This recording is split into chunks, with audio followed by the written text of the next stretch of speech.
Eu via tudo. Meu chefe milionário escondia um segredo terrível. Ele maltratava a própria filha, só porque ela era deficiente. Olá, meus queridos.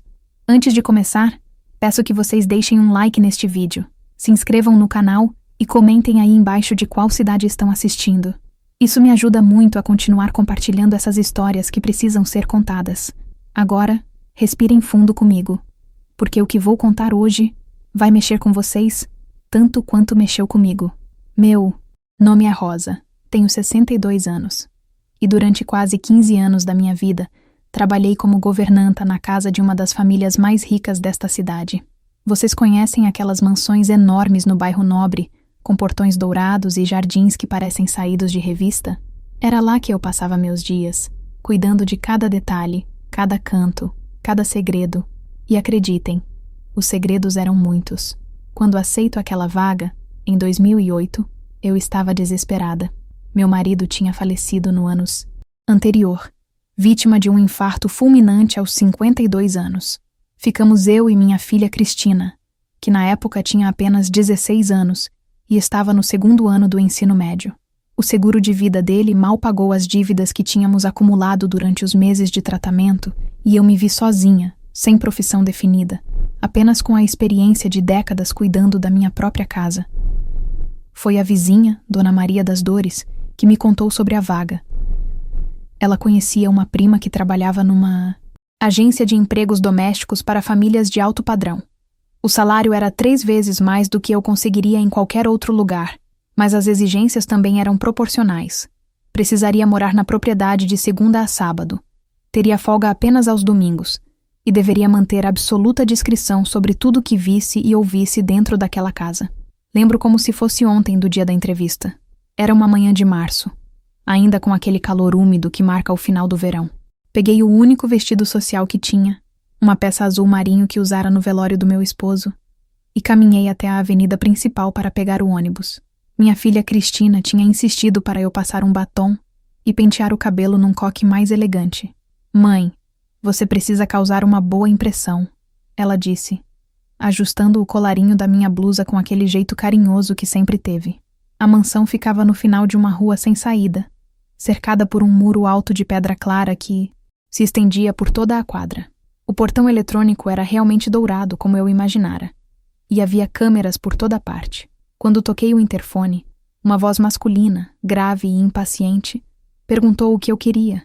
Expliquei sobre a entrevista marcada, e após alguns minutos de espera, o portão se abriu com um ruído mecânico que ecoou pela rua silenciosa. O jardim era ainda mais impressionante do que parecia de fora. Palmeiras imperiais ladeavam a entrada principal, e o gramado estava tão perfeitamente aparado que parecia um tapete verde. Havia roseiras com flores vermelhas e brancas dispostas em canteiros simétricos, e uma fonte de mármore no centro do círculo de entrada, onde a água caía em cascata produzindo um som suave e constante. A casa em si era imponente. 3 andares de arquitetura clássica, com colunas na entrada e janelas enormes protegidas por persianas de madeira escura. As paredes eram de um tom bege claro, e os detalhes em pedra davam um ar de solidez e riqueza que eu nunca tinha visto de perto. Senti meu estômago se contrair de nervosismo quando subi os degraus de mármore em direção à porta principal. Quem me recebeu foi o próprio senhor Eduardo Mendonça, o dono da casa. Ele tinha cerca de 50 anos, cabelos grisalhos penteados para trás, e usava um terno escuro mesmo estando em casa numa manhã de terça-feira. Seus olhos eram pequenos e penetrantes, e ele tinha o hábito de franzir a testa quando falava, como se estivesse constantemente irritado ou concentrado em algo muito importante. "A senhora é a Rosa?", ele perguntou, me examinando dos pés à cabeça de uma forma que me fez sentir como se estivesse sendo avaliada como um objeto. "Sim, senhor. Rosa da Silva. Muito prazer." Estendi a mão, mas ele apenas acenou com a cabeça e me fez sinal para segui-lo. O interior da casa era ainda mais luxuoso que o exterior. O hall de entrada tinha um pé direito altíssimo, com um lustre de cristal que devia valer mais que minha antiga casa inteira. O piso era de mármore branco com veios dourados, e havia quadros enormes nas paredes. Alguns eram paisagens, outros retratos de pessoas sérias que pareciam me observar enquanto eu caminhava. Ele me levou até o escritório, um ambiente todo revestido de madeira escura, com estantes repletas de livros que pareciam nunca ter sido abertos. Havia uma mesa enorme no centro, cheia de papéis e 2 computadores. As janelas davam para o jardim. Dos fundos, onde eu podia ver uma piscina azul cristalina e uma área de churrasqueira coberta. "Sente-se", ele disse, apontando para uma cadeira de couro marrom em frente à mesa. "Vou ser direto com a senhora. Preciso de alguém para cuidar desta casa como se fosse sua própria família. Limpeza impecável, refeições preparadas na hora certa, roupa lavada e passada e, principalmente..." Ele fez uma pausa e me olhou fixamente. "Discrição absoluta sobre nossa vida privada." Expliquei minha situação, minha experiência cuidando da minha própria casa por mais de 20 anos e minha necessidade urgente do emprego. Ele ouviu em silêncio, fazendo anotações num bloco, e de vez em quando erguia os olhos para me observar com aquela expressão severa. "A senhora tem filhos?" ele perguntou de repente. "Sim, senhor. Uma filha de 16 anos. E onde ela vai ficar enquanto a senhora trabalha aqui?" Expliquei que Cristina ficaria com minha irmã durante a semana e que nos Inozé reencontraríamos aos domingos. Ele acenou aprovando como se isso resolvesse uma questão importante. "Muito bem. O salário é de 3.000 reais por mês, mais alimentação e hospedagem. A senhora terá um quarto nos fundos da casa, com banheiro privativo. As refeições serão as mesmas que preparar para nós. Folga aos domingos das 6 da manhã às 10 da noite. Aceita?" 3.000 reais. Era mais dinheiro do que eu tinha visto junto na vida. Com esse valor, poderia pagar o aluguel de uma casa decente para mim e Cristina, custear os estudos dela e ainda sobrar um pouco para emergências. Não hesitei. "Aceito, Sr. Eduardo." "Ótimo. Comece na segunda-feira. A senhora Carmen, minha esposa, explicará a rotina da casa." E Rosa." Ele disse meu nome pela primeira vez. "Aqui também mora nossa filha Isadora. Ela tem necessidades especiais. Então preciso que tenha paciência e cuidado redobrado com ela." Saí daquela casa com o coração acelerado e uma mistura de alívio e apreensão. Finalmente tinha conseguido um emprego que resolveria nossos problemas financeiros. Mas algo na forma como o Sr. Eduardo falara sobre a filha me intrigou. Necessidades especiais podia significar muita coisa, e eu não sabia bem no que estava me metendo. O domingo antes de começar foi dos mais difíceis da minha vida. Cristina e eu arrumamos suas coisas para que ela fosse morar temporariamente com minha irmã Rosilene. Ela chorou, eu chorei, mas ambas sabíamos que era necessário. "É só até eu me organizar melhor", eu prometi, abraçando-a forte. "Logo estaremos juntas de novo, numa casa nossa." Na manhã de segunda-feira, voltei para a mansão com uma mala pequena contendo minhas poucas roupas e alguns objetos pessoais. O portão se abriu assim que me aproximei, como se eu já fosse esperada. Desta vez, quem me recebeu foi Dona Carmen, a esposa do Sr. Eduardo. Ela era uma mulher elegante, alguns anos mais nova que o marido, com cabelos loiros, perfeitamente arrumados e roupas que pareciam ter saído de uma vitrine. Usava muitas joias, anéis, pulseiras, colar e brincos, e tinha aquele perfume doce e caro que permanecia no ar por onde passava. Seus olhos, porém, tinham uma tristeza que contrastava com todo aquele luxo. "Rosa, seja bem-vinda. Espero que nos demos muito bem", ela disse com um sorriso que não chegava aos olhos. "Venha, vou mostrar onde ficará e explicar como as coisas funcionam aqui." Ela me levou pelos fundos da casa até um anexo onde ficava meu quarto. Era simples, mas confortável, com uma cama de solteiro, um guarda-roupa, uma pequena televisão e um banheiro completo. A janela dava para o jardim lateral, e eu podia ver parte da piscina e da área de lazer. O Sr. Eduardo toma café às 6 da manhã em ponto. Ele gosta de café forte, torrada com manteiga e suco de laranja natural. Almoça ao meio-dia. Sempre algo leve, salada e proteína grelhada. O jantar é às 8 da noite.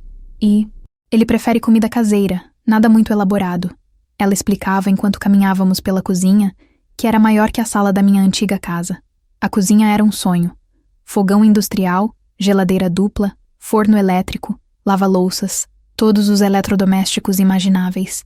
Os armários eram brancos e tinham puxadores dourados.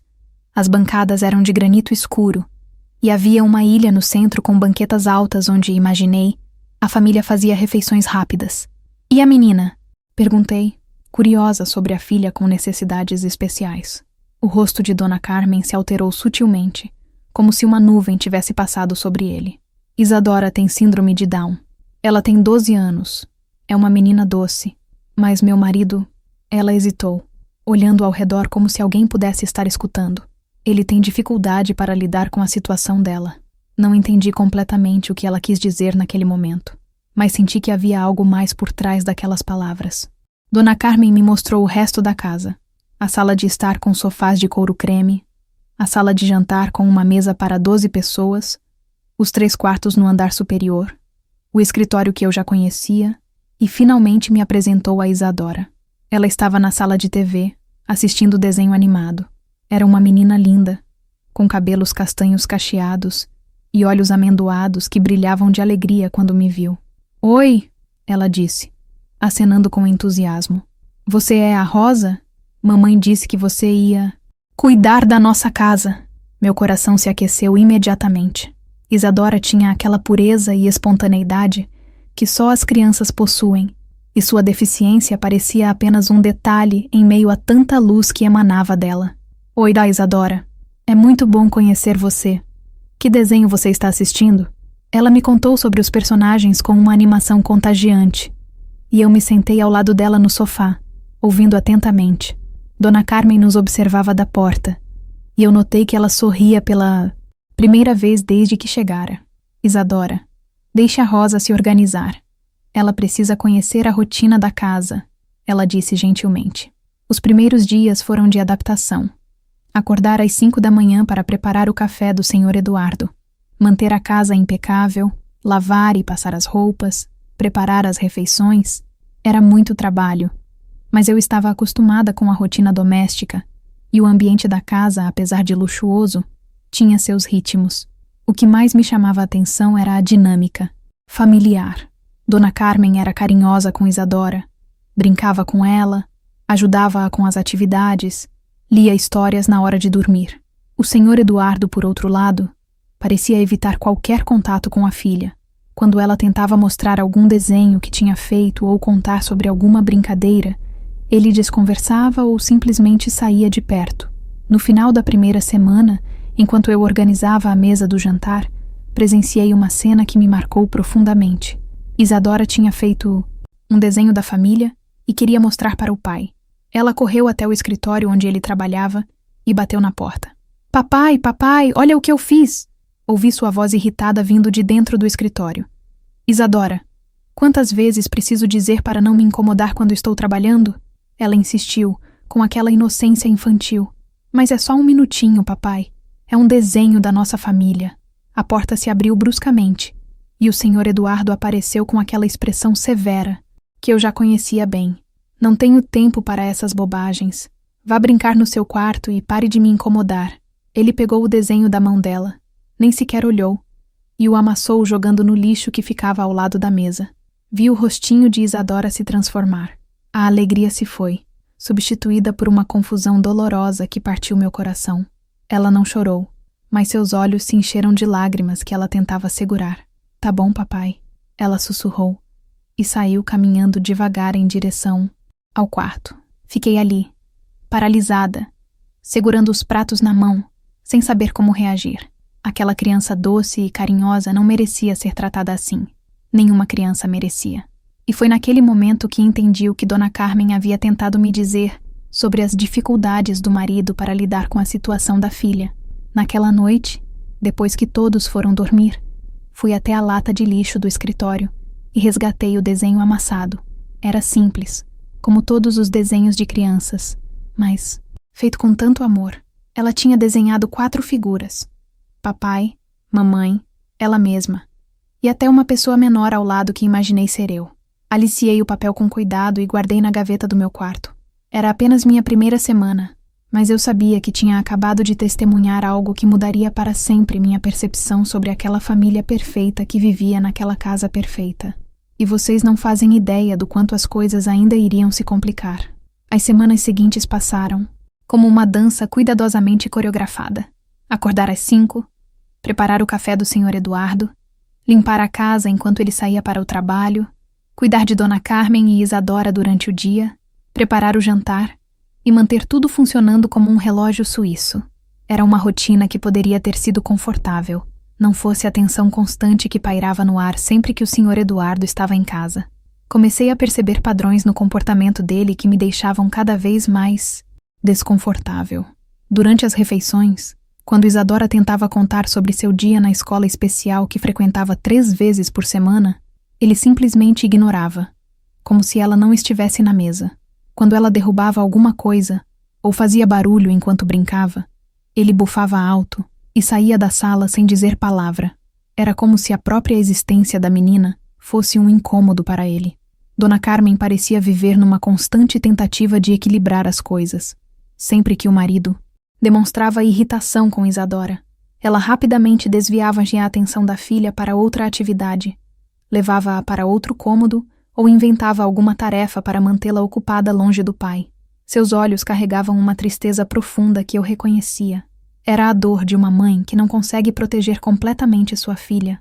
Foi numa tarde chuvosa de abril que presenciei a primeira explosão real de raiva do Sr. Eduardo. Isadora estava na sala assistindo televisão e eu organizava a estante de livros próxima quando ouvi o barulho de algo quebrando na cozinha. Corri para ver o que tinha acontecido e encontrei Isadora no chão, cercada de cacos de um vaso de cristal que antes ficava sobre a mesa da cozinha. Eu só queria pegar água, ela disse com a voz trêmula, olhando para os pedaços espalhados. O vaso estava no caminho e eu esbarrei. Suas mãos tremiam e vi pequenos cortes em seus dedos onde ela tinha tentado juntar os cacos. Não faz mal, minha querida. Eu disse, me ajoelhando ao lado dela. Vou limpar isso e cuidar dos seus machucadinhos. Foi nesse momento que o Sr. Eduardo entrou na cozinha. Ele vinha do escritório e provavelmente tinha ouvido o barulho. Quando viu a cena, seu rosto se transformou numa máscara de fúria que me assustou. O que foi que você fez? Ele gritou, e sua voz ecoou pelas paredes da cozinha como um trovão. Isadora começou a chorar, não tanto pelos cortes nas mãos, mas pelo tom ameaçador na voz do pai. Foi sem querer, papai.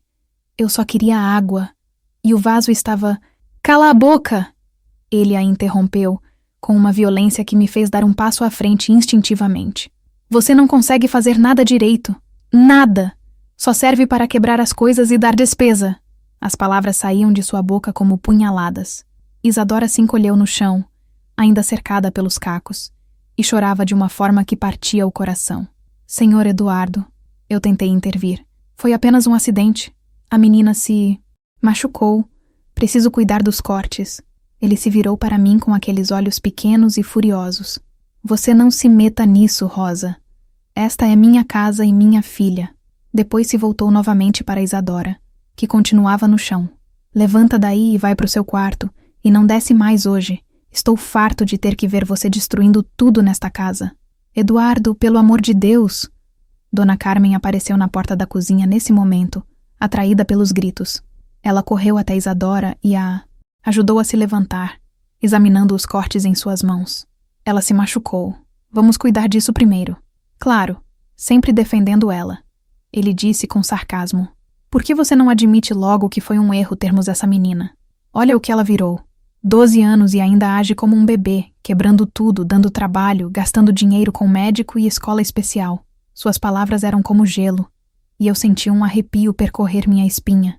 Dona Carmen olhou para o marido com uma expressão que misturava mágoa e indignação. Ela é nossa filha, Eduardo. Nossa filha. Sua voz tremia, mas havia firmeza nela. E eu não vou deixar você falar assim dela. Nossa filha. Ele riu de forma cruel. Essa coisa não é filha minha. É um fardo que vamos carregar pro resto da vida. E você sabe disso muito bem, Carmen. Sabe muito bem. O silêncio que se seguiu foi ensurdecedor. Isadora parou de chorar e olhava para o pai com uma expressão de confusão e dor que me marcou profundamente. Mesmo com sua deficiência, ela entendia perfeitamente o que estava acontecendo. Entendia que o pai não a queria. Dona Carmen pegou Isadora no colo, mesmo ela já sendo grande para isso, e a levou para fora da cozinha. Eu ouvi seus passos subindo as escadas, e depois o som da porta do quarto se fechando. O Sr. Eduardo ainda ficou ali por alguns segundos, olhando para os cacos no chão, antes de sair sem dizer mais nada. Fiquei sozinha na cozinha, limpando os pedaços de cristal e tentando processar o que tinha acabado de presenciar. Não era apenas rejeição ou falta de paciência. Era algo muito mais profundo e perturbador. Havia uma crueldade deliberada na forma como ele falava com a própria filha, como se ela fosse responsável por existir. Naquela noite, depois que todos foram dormir, subi até o quarto de Isadora. A porta estava entreaberta e vi Dona Carmen sentada na beirada da cama, fazendo carinho no cabelo da menina que já dormia. Ela chorava em silêncio e, quando me viu na porta, enxugou rapidamente as lágrimas. Desculpe pela cena de hoje, ela sussurrou, se levantando devagar para não acordar Isadora. Às vezes ele não consegue controlar a irritação. Saímos para o corredor e ela fechou a porta do quarto com cuidado. Dona Carmen, eu disse baixinho, posso falar uma coisa? Como mãe, ela me olhou e acenou. Aquela menina é um anjo. Ela é carinhosa, inteligente à sua maneira e só quer amor. O que aconteceu hoje não foi culpa dela, e o Sr. Eduardo sabe disso. Ela fechou os olhos e encostou a cabeça na parede do corredor. Você não entende, Rosa. Quando Isadora nasceu, Eduardo tinha planos. Ele queria um herdeiro perfeito para os negócios. Alguém que pudesse continuar o império que ele construiu. Quando descobrimos sobre a síndrome, foi como se todos os sonhos dele tivessem desabado. Mas ela ainda é filha dele, eu insisti. Ela ainda é uma criança que precisa de amor e carinho. Eu sei disso. Dona Carmen suspirou. Eu amo minha filha mais que tudo no mundo. Mas Eduardo, ele vê nela apenas o que ela não pode ser. Nunca o que ela realmente é. E está ficando cada vez pior. Voltei para meu quarto com o coração pesado. Pelos meses seguintes, as tensões na casa só aumentaram. O Sr. Eduardo começou a implementar regras específicas para Isadora que me deixavam indignada. Ela não podia mais assistir televisão na sala principal quando ele estivesse em casa. Não podia fazer barulho depois das 7 da noite. Não podia deixar seus brinquedos espalhados em nenhum cômodo além de seu quarto. Mas o pior era a forma como ele falava sobre ela, quando pensava que ela não estava ouvindo. Durante jantares de negócios que aconteciam ocasionalmente na casa, quando perguntavam sobre a família, ele sempre dizia: temos apenas uma filha, mas ela tem problemas. É uma situação complicada. Como se Isadora fosse um problema a ser escondido, não uma pessoa amada. Eu tentava compensar essa frieza sendo carinhosa com ela. Brincávamos no jardim quando o pai não estava. Eu a ajudava com as atividades da escola. Ouvia suas histórias sobre os desenhos animados que assistia. Ela me adotou como uma espécie de avó, e eu me apeguei a ela de uma forma que não esperava. Foi durante uma dessas tardes, enquanto ajudava Isadora a colorir um livro na mesa da cozinha, que ela me fez uma pergunta que me deixou sem resposta. Rosa, por que meu papai não gosta de mim? Parei de respirar por um momento. Como explicar para uma criança algo que eu mesma não conseguia compreender completamente? Sua mamãe e eu gostamos muito de você, eu disse, desviando da pergunta direta. Você é uma menina especial e querida. Mas meu papai não gosta. Ela insistiu com aquela franqueza infantil. Ele nunca brinca comigo, nunca sorri para mim. Ele fica bravo quando eu falo com ele. Seus olhos grandes me olhavam em busca de uma explicação que fizesse sentido. Às vezes os adultos ficam preocupados com o trabalho e outras coisas. Eu tentei. E acabam esquecendo de mostrar o quanto gostam das pessoas importantes. Ela pensou sobre isso por um momento. Depois disse algo que me gelou o sangue. Ontem eu ouvi ele falando com a mamãe que eu era um castigo. O que é um castigo, Rosa? Minha garganta se fechou. Uma criança de 12 anos, mesmo com síndrome de Down, é capaz de captar muito mais do que os adultos imaginam. Ela estava crescendo numa casa onde se sentia rejeitada pelo próprio pai, e isso estava começando a afetar sua autoestima de formas que eu temia imaginar. Castigo é quando alguém faz algo errado e precisa aprender uma lição. Eu expliquei cuidadosamente. Mas você não fez nada errado, Isadora. Você é perfeita do jeito que é. Ela sorriu, mas foi um sorriso triste. Então, por que ele disse isso? Não tive resposta. Como explicar para uma criança inocente que alguns adultos são incapazes de amar incondicionalmente? Que alguns pais colocam suas expectativas e orgulho acima do bem-estar dos próprios filhos? Naquela noite, Enquanto preparava o jantar, ouvi uma conversa entre o Sr. Eduardo e Dona Carmen, que confirmou meus piores receios sobre o futuro daquela família. Eles estavam no escritório, mas as vozes se elevaram o suficiente para eu escutar da cozinha. Não aguento mais essa situação, Carmen. A menina está ficando grande demais, chamando atenção demais. Ontem os vizinhos perguntaram por que ela não estuda numa escola normal. Porque ela precisa de educação especializada, Eduardo. Você sabe disso. Eu sei que ela está virando um constrangimento. E se continuarmos assim, vai afetar minha reputação nos negócios. As pessoas vão começar a comentar, a fazer perguntas que não quero responder. Que tipo de perguntas? Ela é nossa filha? É, tem certeza disso? O silêncio que se seguiu foi carregado de significados que eu preferia não entender completamente. Dona Carmen demorou para responder. E quando o fez, sua voz estava quebrada.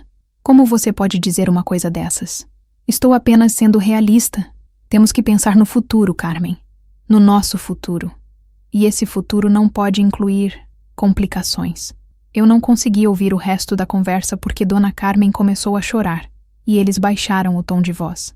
Mas tinha ouvido o suficiente para entender que o Sr. Eduardo estava planejando algo em relação a Isadora. E esse algo não era bom. Naquela madrugada, fiquei acordada no meu quarto, olhando pela janela para o jardim iluminado pelas luzes externas. A fonte continuava funcionando, produzindo aquele som suave de água corrente que deveria ser relaxante, mas que para mim soava como um presságio sombrio. Eu sabia que estava testemunhando algo que ia muito além de um pai com dificuldades para aceitar a deficiência da filha. Havia uma maldade genuína, crescendo naquela casa, e uma criança inocente estava no centro dela. O que eu não sabia ainda era até onde o Sr. Eduardo seria capaz de ir para se livrar do que ele considerava um problema. E vocês não fazem ideia de como essa história ainda ia se tornar muito mais sombria do que eu jamais poderia imaginar. Os meses seguintes trouxeram mudanças sutis, mas perturbadoras na dinâmica da casa. Mudanças que a princípio pareciam pequenos ajustes na rotina, mas que aos poucos revelavam um plano muito mais sombrio do que eu poderia ter imaginado. Era como se o Sr. Eduardo estivesse testando os limites, vendo até onde poderia ir sem levantar suspeitas. A primeira coisa que notei foi que ele começou a contratar menos a fisioterapeuta que vinha à casa 2 vezes por semana para trabalhar com Isadora. É muito caro, ele disse para Dona Carmen quando ela questionou. E não está fazendo diferença mesmo. A menina não evolui. Dona Carmen tentou argumentar sobre a importância da fisioterapia para o desenvolvimento da filha. Mas ele foi inflexível. De 2 sessões por semana, passamos para 1. E depois para 1 a cada 15 dias. Depois foi a vez da fonoaudióloga. Isadora tinha dificuldades com a fala, algo comum em crianças com síndrome de Down, mas vinha progredindo bem com o tratamento. As palavras dela estavam ficando mais claras, e ela conseguia formar frases mais complexas. Mas o Sr. Eduardo cancelou o atendimento sem consultar ninguém. Dinheiro jogado fora, ele disse quando Dona Carmen descobriu. Ela nunca vai falar direito mesmo. Eu via Dona Carmen definhar um pouco mais a cada decisão do marido. Era como se ela estivesse perdendo uma batalha silenciosa, e a cada pequena derrota, uma parte da esperança se apagava em seus olhos. Ela tentava compensar em casa, fazendo exercícios simples com Isadora, praticando a fala, mas não era a mesma coisa que o acompanhamento profissional. Foi nessa época que comecei a perceber outros sinais estranhos. O Sr. Eduardo passou a trancar o escritório sempre que saía de casa, coisa que nunca fazia antes. Várias vezes o peguei ao telefone, falando baixo, sempre encerrando as conversas abruptamente quando alguém se aproximava. Uma tarde, enquanto eu limpava o corredor do andar superior, ouvi fragmentos de uma dessas ligações misteriosas.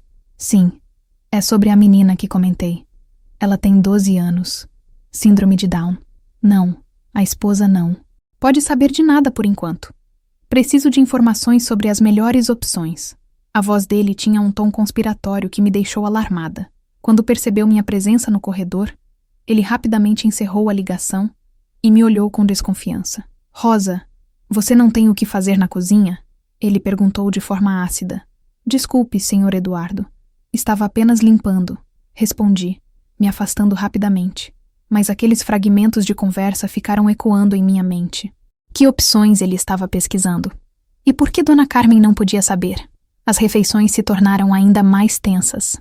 O senhor Eduardo implementou uma nova regra. Isadora só poderia jantar depois que ele terminasse. Não suporto aqueles barulhos que ela faz ao comer. Ele justificou friamente. É nojento. Dona Carmen protestou, dizendo que era importante a família fazer as refeições juntas. Mas ele foi irredutível. Então, Isadora começou a jantar sozinha na cozinha comigo, enquanto os pais jantavam na sala de jantar. Ela não entendia por que tinha sido banida da mesa da família, e eu via a confusão em seus olhos. Por que eu não posso jantar com papai e mamãe? Ela me perguntava. Eles não querem mais jantar comigo? Claro que querem, querida. Eu mentia, cortando sua comida em pedacinhos menores.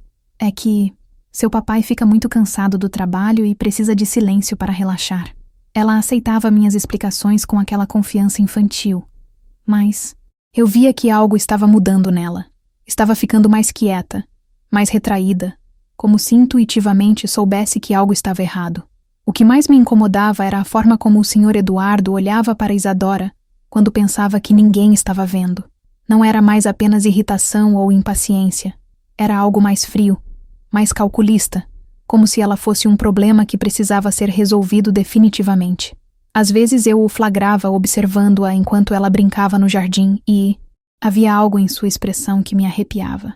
Uma manhã de junho, encontrei Dona Carmen chorando na lavanderia. Ela segurava uma camisa do marido contra o peito e soluçava como se o mundo estivesse desabando. Quando me viu, tentou se recompor rapidamente. Desculpe, Rosa. Não queria que você me visse assim. O que aconteceu, Dona Carmen? Posso ajudar em alguma coisa? Me aproximei dela, oferecendo um lenço.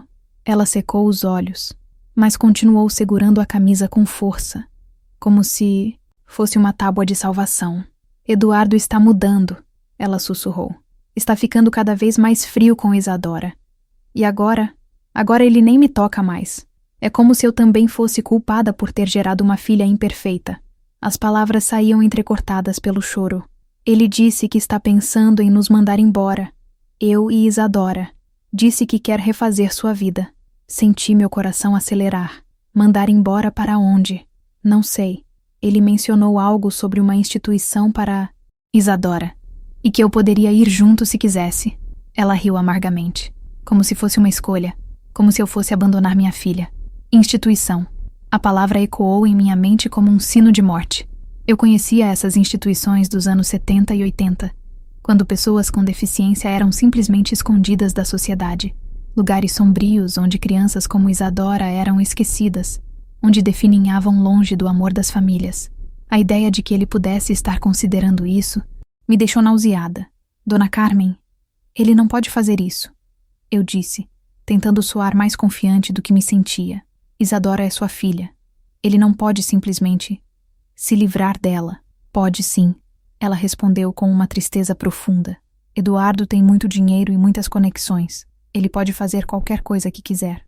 E eu não tenho nada. Toda a nossa vida, todo o nosso dinheiro, está no nome dele. Se ele decidir me expulsar de casa, eu não terei como cuidar da Isadora. Sozinha. Naquele momento, entendi a armadilha em que Dona Carmen estava presa. Ela havia sido uma esposa dedicada por mais de 15 anos, cuidando da casa e da família enquanto o marido construía seu império financeiro. Agora se via completamente dependente dele, sem recursos próprios para proteger a própria filha. Durante os dias seguintes, fiquei atenta a cada movimento do senhor Eduardo, cada telefonema, cada conversa sussurrada. Ele começou a receber visitas estranhas durante o dia, homens de terno que chegavam em carros pretos e ficavam horas trancados com ele no escritório. Nunca oferecia café ou lanche para esses visitantes, e eles sempre saíam pela porta lateral da casa, evitando passar pela área social. Uma tarde, enquanto Isadora dormia a sesta e Dona Carmen tinha saído para fazer compras, flagrei uma dessas reuniões misteriosas. Eu estava limpando o banheiro do corredor quando ouvi vozes vindas do escritório. A porta estava entreaberta, e consegui captar partes da conversa. A documentação precisa estar impecável, dizia uma voz que não reconheci. Laudos médicos, avaliações psiquiátricas, tudo tem que justificar a internação. E quanto aos custos? Perguntou o senhor Eduardo. Depende da instituição. As mais discretas são mais caras, mas garantem total sigilo. A família nunca mais precisa se preocupar. Ótimo. E quanto tempo demora para providenciar tudo? Umas 3 semanas. Mas preciso que o senhor tenha certeza. Depois que o processo começar, não há volta.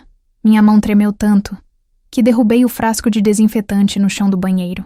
O barulho ecoou pelo corredor. E imediatamente ouvi o silêncio vindo do escritório. Rapidamente comecei a limpar o líquido derramado, tentando parecer ocupada com meu trabalho. Rosa! A voz do senhor Eduardo veio do escritório. Venha aqui! Caminhei até lá com as pernas bambas, tentando manter a expressão neutra. Ele estava sozinho agora. O visitante havia saído pela porta lateral. Sim, senhor Eduardo. Há quanto tempo você está limpando aí no corredor? Acabei de chegar, senhor. Estava limpando a cozinha e vim fazer o banheiro agora. Torci para que ele não percebesse o nervosismo na minha voz. Ele me estudou por longos segundos. Aqueles olhos pequenos tentando detectar qualquer sinal de mentira. Muito bem. Você pode ir. Mas antes que eu saísse, ele acrescentou. Rosa, espero que você entenda a importância da discrição nesta casa. Pessoas que não sabem manter a boca fechada não duram muito tempo aqui. A ameaça estava clara. Saí do escritório com o coração disparado, entendendo que tinha acabado de descobrir algo terrível. O senhor Eduardo estava realmente planejando internar Isadora numa instituição e estava preparando toda a documentação necessária para tornar isso legal e irreversível. Naquela noite, depois que todos dormiram, fui até o quarto de Isadora. Ela dormia como um anjo, com os cabelos cacheados espalhados no travesseiro e aquela expressão de paz que só as crianças possuem. Como alguém poderia olhar para aquele rostinho e ver apenas um fardo a ser descartado? Sentei na cadeira ao lado da cama e fiquei observando-a respirar suavemente. 12 anos de idade, uma vida inteira pela frente. Tantas coisas para aprender e descobrir. E seu próprio pai estava tramando para jogá-la numa instituição onde ela seria esquecida, onde sua luz seria apagada aos poucos pelo abandono e negligência. Foi naquele momento que tomei uma decisão que mudaria o rumo de toda essa história. Não importavam as ameaças do Sr. Eduardo, não importava se eu perderia meu emprego ou se ele tentaria me prejudicar de alguma forma. Eu não ia ficar parada vendo uma criança inocente ser destruída por um pai cruel e egoísta. Mas eu também sabia que precisava ser esperta. Uma governanta de 62 anos não tinha poder suficiente para enfrentar um homem rico e influente de frente. Precisava encontrar uma forma de proteger Isadora sem dar na cara que eu sabia dos planos dele. Precisava de um plano, de aliados, de evidências. E foi assim que, sem perceber completamente no que estava me metendo, comecei a me envolver numa guerra silenciosa para salvar uma menina que havia se tornado muito mais que apenas a filha dos meus patrões. Ela tinha se tornado a neta que eu nunca tive. A criança cujo futuro eu não podia deixar ser destruído. O que eu não imaginava era que descobrir a verdade completa sobre os planos do Sr. Eduardo seria apenas o começo de uma jornada muito mais perigosa e sombria do que eu jamais poderia ter antecipado. A oportunidade de descobrir mais sobre os planos do Sr. Eduardo chegou de uma forma que jamais esperaria. Foi numa quinta-feira chuvosa de julho, quando ele teve que viajar inesperadamente para São Paulo por causa de uma reunião de emergência. Dona Carmen aproveitou sua ausência para levar Isadora ao pediatra, uma consulta que ele havia proibido, alegando ser desnecessária. Eu estava sozinha na casa pela primeira vez, desde que começara a trabalhar ali. Depois de terminar a limpeza básica, fiquei olhando para a porta do escritório. Ela estava trancada, como sempre, mas eu sabia onde ele guardava a chave reserva. Dona Carmen havia me mostrado uma vez, dizendo que era para emergências. Meu coração batia tão forte que eu podia ouvi-lo no silêncio da casa. Sabia que estava prestes a cruzar, uma linha da qual não haveria volta, mas a imagem de Isadora dormindo angelicalmente na noite anterior me deu coragem. Peguei a chave no pote de cerâmica da cozinha e caminhei até o escritório. O ambiente cheirava a couro e ao perfume masculino caro que o Sr. Eduardo usava. Suas pastas estavam organizadas metodicamente sobre a mesa e os 2 computadores estavam desligados. Por onde começar? Abri as gavetas uma por uma, procurando qualquer documento que pudesse revelar mais sobre os planos dele para Isadora. Na terceira gaveta, encontrei uma pasta suspensa com o nome Assuntos Pessoais. Dentro dela, descobri documentos que me fizeram o sangue gelar. Havia laudos médicos falsos assinados por um psiquiatra que eu nunca havia visto, descrevendo Isadora como severamente comprometida cognitivamente e potencialmente perigosa para si mesma e outros. Era mentira. Completa e absoluta mentira. Tinha também orçamentos de 3 instituições diferentes. Não eram os ISOTs, lares de cuidado respeitosos que eu imaginara. Eram lugares com nomes impessoais como Centro de Reabilitação São Vicente e Instituto de Cuidados Especiais Santa Rita. Li as descrições dos serviços, e cada linha me fazia sentir mais nauseada. Quartos compartilhados, medicação constante para controle comportamental, visitas familiares limitadas a 2 vezes por mês. Mas o que realmente me destruiu foi encontrar um contrato de internação já assinado pelo Sr. Eduardo. Data de entrada: 15 de agosto. Menos de 3 semanas. Ele havia escolhido a instituição mais cara e mais distante.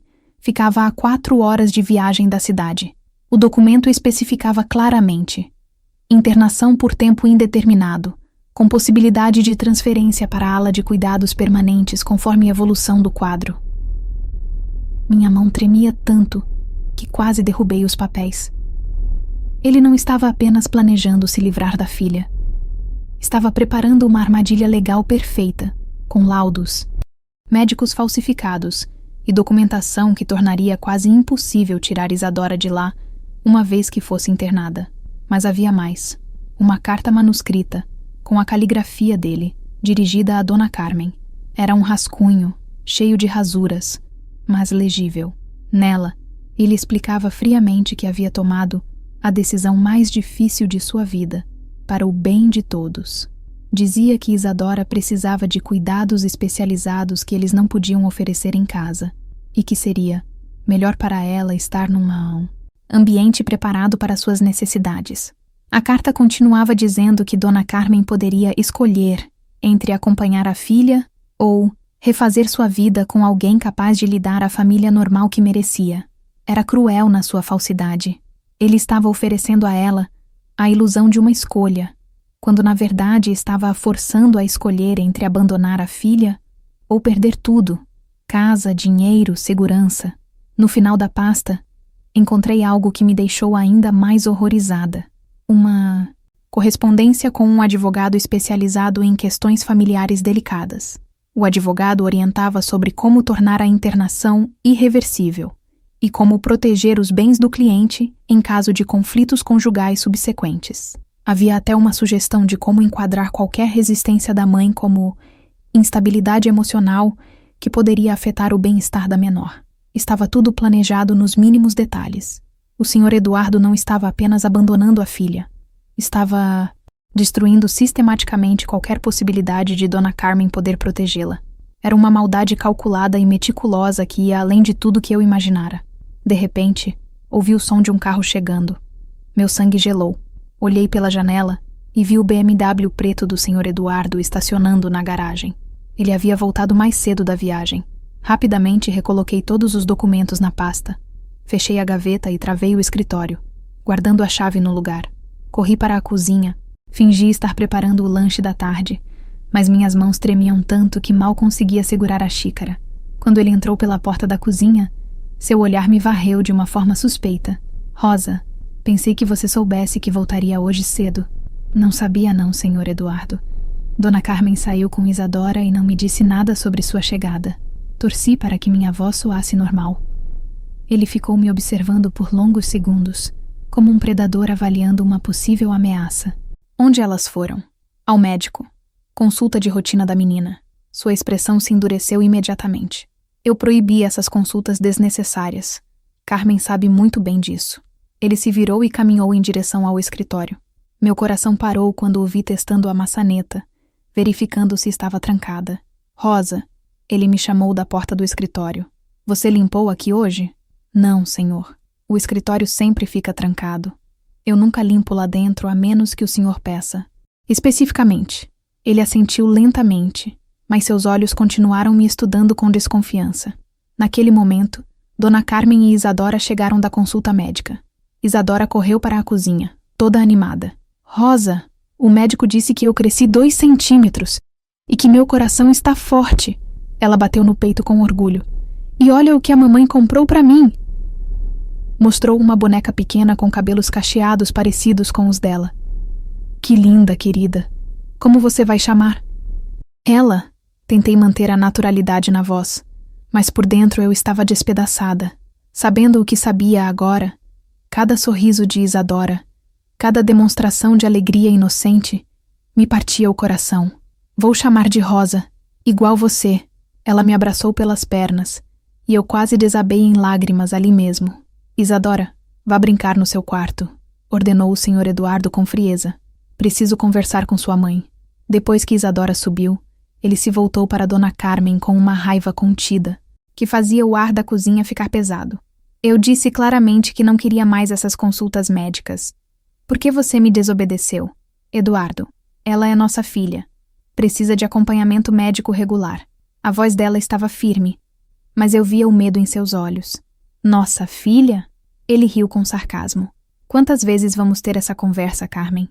Quantas vezes vou ter que explicar que essa menina não é responsabilidade minha? Foi nesse momento que aconteceu algo que mudou tudo. Isadora apareceu no topo da escada, segurando sua boneca nova, e ouviu perfeitamente as palavras do pai. Vi o momento exato em que a realidade a atingiu como um soco. Seu rostinho se contraiu de dor, e ela deixou a boneca cair nos degraus. Papai? Ela chamou com a voz pequena e quebrada. Por que você disse que eu não sou sua responsabilidade? O silêncio que se seguiu foi ensurdecedor. O Sr. Eduardo olhou para a filha no alto da escada, e por um momento eu vi algo que poderia ter sido remorso passar por seus olhos, mas durou apenas 1 segundo. Volta para o seu quarto, Isadora. Adultos estão conversando. Mas eu não entendi, papai. Eu sou sua filha.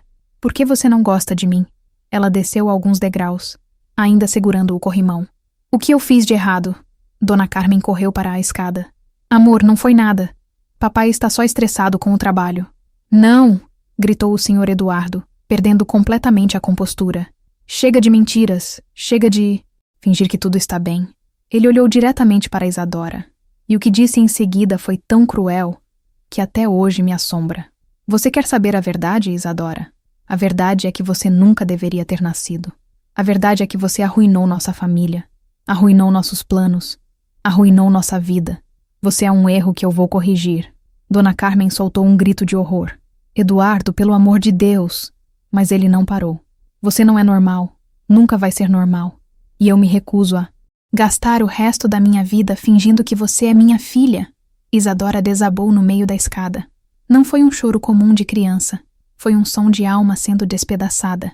Era o som de uma menina de 12 anos descobrindo que o pai a odiava desde sempre. Foi nesse momento que perdi completamente o controle.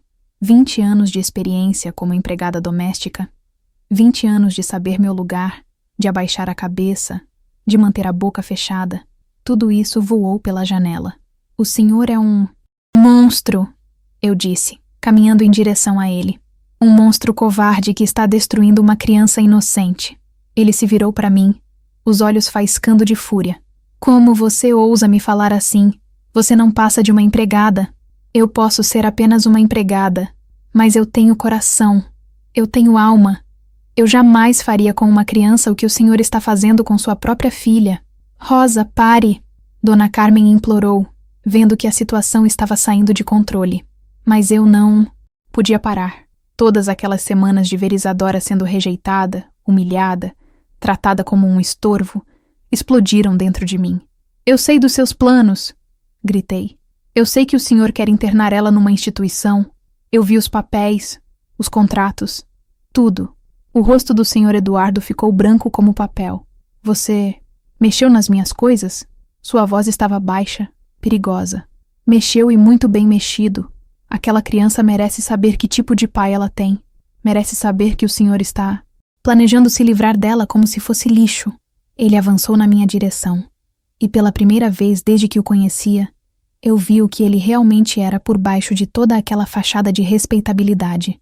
Era um homem capaz de qualquer coisa para proteger sua imagem e seus interesses. Você não sabe com quem está mexendo, Rosa, ele disse, com uma calma aterrorizante. Você não faz ideia do que posso fazer com pessoas que se metem onde não são chamadas. Ameace quem quiser, respondi, surpreendida com minha própria coragem. Mas enquanto eu estiver respirando, não vou deixar o senhor destruir essa menina. Foi então que ele disse algo que me gelou até os ossos. Pode ter certeza de que depois de hoje, você não vai mais se meter em nada que não seja da sua conta. Nem você, nem Carmen, nem aquela aberração que vocês insistem em proteger. A palavra aberração ecoou pela casa como um tiro. Isadora, que ainda estava sentada na escada, ouviu tudo. Vi quando ela repetiu a palavra baixinho, como se estivesse tentando entender seu significado. E foi naquele momento que entendi que não havia mais volta. A guerra havia começado oficialmente, e de um lado estava um homem poderoso, cruel e sem escrúpulos. Do outro, uma governanta de 62 anos, uma mãe financeiramente dependente e uma menina de 12 anos com síndrome de Down. As chances não estavam a nosso favor, mas eu sabia que tinha que lutar, porque às vezes, quando você testemunha uma injustiça tão grande, tão monstruosa, não importa quão assustador seja o adversário, você simplesmente não consegue ficar parada vendo o mal triunfar. As horas que se seguiram ao confronto foram as mais tensas da minha vida. O senhor Eduardo se trancou no escritório, fazendo telefonemas que eu sabia que não traziam nada de bom para nós.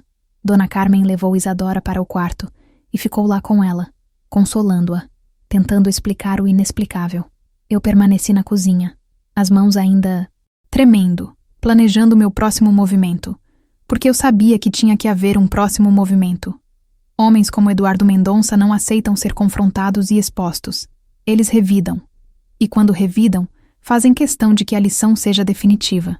Por volta das 9 da noite, quando a casa estava silenciosa e eu achava que todos tinham ido dormir, ouvi passos na escada. Era Dona Carmen, com os olhos vermelhos de tanto chorar, segurando uma mala pequena. Rosa, ela sussurrou, olhando nervosa em direção ao escritório. Preciso falar com você. Eduardo, ele me deu um ultimato. Ou eu concordo com a internação da Isadora, ou ele nos expulsa de casa ainda hoje. Sem nada. Sem dinheiro, sem lugar para ir, sem nada. Senti o chão se abrir debaixo dos meus pés. E o que você vai fazer? Ela se sentou na cadeira da cozinha, como se não tivesse mais forças para ficar em pé. Não sei, Rosa. Não sei. Se eu concordar, perco minha filha para sempre. Se eu não concordar, como vou cuidar dela? Não tenho trabalho, não tenho dinheiro, não tenho nem onde morar. Foi então que tive uma ideia louca, impulsiva, que poderia dar muito errado, mas era a única chance que víamos. Dona Carmen, escute bem o que vou dizer, e preciso que confie em mim completamente. Ela me olhou com esperança misturada ao desespero. O que você tem em mente? Vamos fugir, esta noite, às 3. Eu tenho algum dinheiro guardado, o suficiente para nos mantermos por alguns dias. Vamos para a casa da minha irmã Rosilene. Lá vocês estarão seguras enquanto pensamos no que fazer. Rosa, você não entende. Eduardo vai atrás da gente. Ele tem conexões, dinheiro, poder. Vai nos encontrar e vai fazer o quê? Eu interrompi. Nos matar? Ele pode ser cruel e sem coração, mas não é burro. Ele sabe que se alguma coisa acontecer conosco depois de tudo que foi dito hoje, ele vai ser o primeiro suspeito. Passamos a hora seguinte, planejando em sussurros. Dona Carmen arrumaria apenas o essencial para ela e Isadora. Eu pegaria meu dinheiro guardado e alguns documentos importantes. Sairíamos pela porta dos fundos às 2 da manhã, quando tivéssemos certeza de que o Sr. Eduardo estava dormindo. Mas Rosa, Dona Carmen disse de repente, você vai perder seu emprego, sua moradia, tudo. Por que está fazendo isso por nós? Olhei em direção à escada, pensando na menina de 12 anos que estava lá em cima, provavelmente ainda acordada, tentando entender por que seu pai a odiava tanto. Porque algumas coisas são mais importantes que um emprego, Dona Carmen.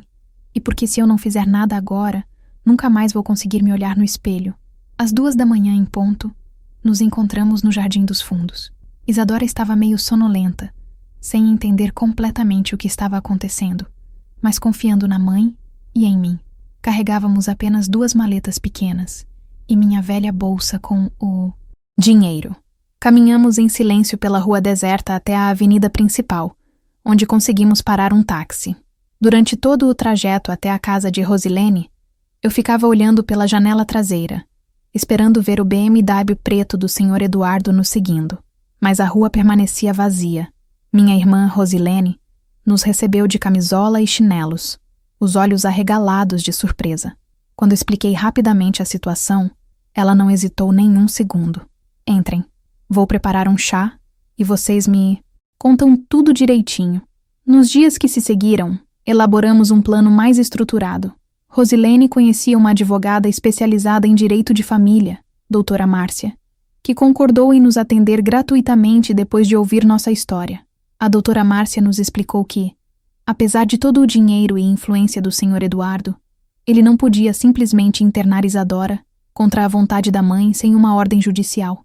E para conseguir essa ordem, ela nos disse, ele teria que provar que a mãe é incapaz de cuidar da criança, ou que a criança representa perigo para si mesma ou outros. Os laudos falsificados que vocês mencionam podem ser contestados. Vamos pedir uma avaliação independente. Além disso, descobrimos que Dona Carmen tinha mais direitos do que imaginava. Depois de 15 anos de casamento, ela tinha direito à metade dos bens do casal, mesmo que estivessem no nome do marido. Ele pode tentar intimidá-la, disse a doutora Márcia, mas, legalmente, ela tem direito a uma vida digna para ela e para a filha. Enquanto isso, Isadora se adaptava surpreendentemente bem à casa de Rosilene. Minha irmã tinha um quintal grande com galinhas e um jardim, e Isadora passava horas brincando lá, parecendo mais livre e feliz do que eu a tinha visto em meses. Longe da tensão constante da mansão, ela voltou a sorrir, a conversar animadamente, a ser a criança alegre que realmente era. Foi numa dessas tardes, enquanto eu a observava brincar no quintal, que ela se aproximou e me fez uma pergunta que me tocou profundamente. Rosa, meu papai era sempre assim comigo? Ou ele gostava de mim quando eu era pequeninha? Pensei cuidadosamente na resposta. Sabe, Isadora, às vezes os adultos ficam perdidos e confusos. Eles esquecem do que realmente importa na vida. Isso não é culpa sua. Nunca foi. Mas eu sou diferente, né? Eu sei que sou. Você é especial, sim. E sabe o que mais? Ser especial é um presente. Você tem um coração maior que o da maioria das pessoas. Você ama sem maldade. Você vê beleza onde outros não veem. Isso é muito raro. Ela sorriu daquele jeito que só ela sabia sorrir, cheio de luz e inocência. A mamãe disse que a gente vai ficar aqui agora, que eu não preciso mais ter medo do papai ficar bravo comigo. É verdade. Você está segura agora. 2 semanas depois da nossa fuga, o Sr. Eduardo finalmente tomou uma atitude, mas não foi a que esperávamos. Em vez de nos procurar, ou tentar usar sua influência para nos forçar a voltar, ele simplesmente desistiu. A doutora Márcia nos ligou numa manhã com uma notícia surpreendente.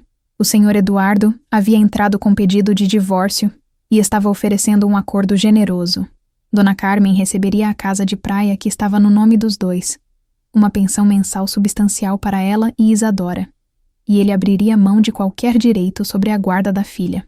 Ele quer se livrar de vocês de uma vez por todas, explicou a advogada. Provavelmente percebeu que a batalha judicial seria longa, cara, e chamaria a atenção demais para os métodos questionáveis que estava usando. Dona Carmen ficou em silêncio por longos minutos depois de ouvir a proposta. Finalmente disse, ele está me comprando. Comprando o direito de nunca mais ter que ver a própria filha. Talvez, eu respondi, mas também está te dando a liberdade e os recursos para criar Isadora longe da toxicidade dele. Às vezes a vitória não vem da forma que esperamos. O acordo foi assinado 3 meses depois. Dona Carmen e Isadora se mudaram para a casa de praia, uma propriedade linda de frente para o mar, com muito espaço para Isadora correr e brincar. Eu fui junto, é claro. Dona Carmen insistiu que eu fosse não como empregada, mas como parte da família. Você salvou nossa vida, Rosa, ela disse no dia da mudança. Literalmente nos salvou. Como posso te retribuir isso? Me deixando ser a avó da Isadora. Eu respondi. É tudo o que preciso. E foi assim que reconstruímos nossas vidas, longe da mansão dourada e dos corredores silenciosos onde o amor era racionado e a crueldade disfarçada de respeitabilidade. Isadora voltou a fazer fisioterapia, fonoaudiologia, frequentou uma escola especial excelente. Mais importante, ela cresceu sabendo que era amada, querida, valorizada. Hoje, 5 anos depois, ela tem 17 anos. Ainda tem síndrome de Down, é claro, mas é uma jovem radiante, cheia de personalidade, que ama dançar, pintar e cuidar do jardim. Tem amigos na escola, participa de competições de natação adaptada e está aprendendo a cozinhar comigo. Dona Carmen se tornou uma ativista dos direitos das pessoas com deficiência. Ela dá palestras, escreve artigos, ajuda outras famílias que passam por situações similares. Transformou sua dor em propósito, sua experiência em ferramenta de ajuda. E eu aprendi que às vezes a vida nos coloca em situações onde temos que escolher entre a segurança e o que é certo. Aprendi que uma pessoa comum, sem poder nem influência, pode fazer a diferença quando tem coragem suficiente para se levantar contra a injustiça. O Sr. Eduardo se casou novamente 2 anos depois. Soube por acaso que a nova esposa teve um filho, um menino perfeito, que vai herdar os negócios da família. Às vezes me pergunto se ele aprendeu alguma coisa com tudo o que aconteceu, mas honestamente não me importo mais. Ele escolheu seu caminho e nós escolhemos o nosso. Ontem à noite, Isadora me mostrou um desenho que fez na escola. Era uma família. Ela, a mãe e uma senhora de cabelos grisalhos que ela carinhosamente chama de Vovó Rosa. No desenho, todas estávamos sorrindo, de mãos dadas, com um sol gigante brilhando sobre nossas cabeças. Olha, vovó, ela disse, desenhei nossa família feliz. Somos só nós 3, mas somos completas, né? E ela estava certa. Somos completas, somos felizes e somos livres. Para vocês que chegaram até aqui ouvindo minha história, quero deixar uma mensagem. Nunca subestimem o poder que tem para mudar uma vida. Às vezes pensamos que não podemos fazer diferença porque não temos dinheiro, poder ou influência. Mas a verdade é que a maior força que possuímos é a coragem de fazer o que é certo, mesmo quando é difícil, mesmo quando é assustador. Se vocês conhecem uma criança que está sofrendo, uma família que precisa de ajuda, uma injustiça que precisa ser exposta, não fiquem calados. Falem, ajam, lutem, porque no final das contas, o que define uma vida não é quanto dinheiro acumulamos ou que posição social alcançamos, mas quantas vidas tocamos, quantos sorrisos ajudamos a preservar, quantas lágrimas ajudamos a secar. Isadora hoje é uma jovem feliz, não porque eu era poderosa ou rica, mas porque quando vi uma criança precisando de proteção, escolhi proteger. Quando vi uma injustiça, escolhi enfrentar. Quando vi uma família sendo destruída, escolhi ajudar a reconstruir. E vocês também podem fazer isso. Cada um de vocês tem esse poder dentro de si. Usem-no. O mundo precisa de mais pessoas dispostas a se levantar pelos que não podem se defender sozinhos. Obrigada por ouvirem minha história. Espero que ela inspire vocês a serem a diferença que alguém está precisando ver no mundo.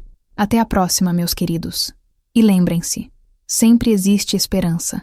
Sempre existe uma forma de recomeçar. Sempre existe amor suficiente para curar até as feridas mais profundas. Foi assim que aprendi que, às vezes, para salvar uma família, você precisa ter coragem de destruir a versão falsa dela e construir uma nova, baseada no que realmente importa: amor, respeito e a certeza de que toda criança merece ser amada exatamente como é.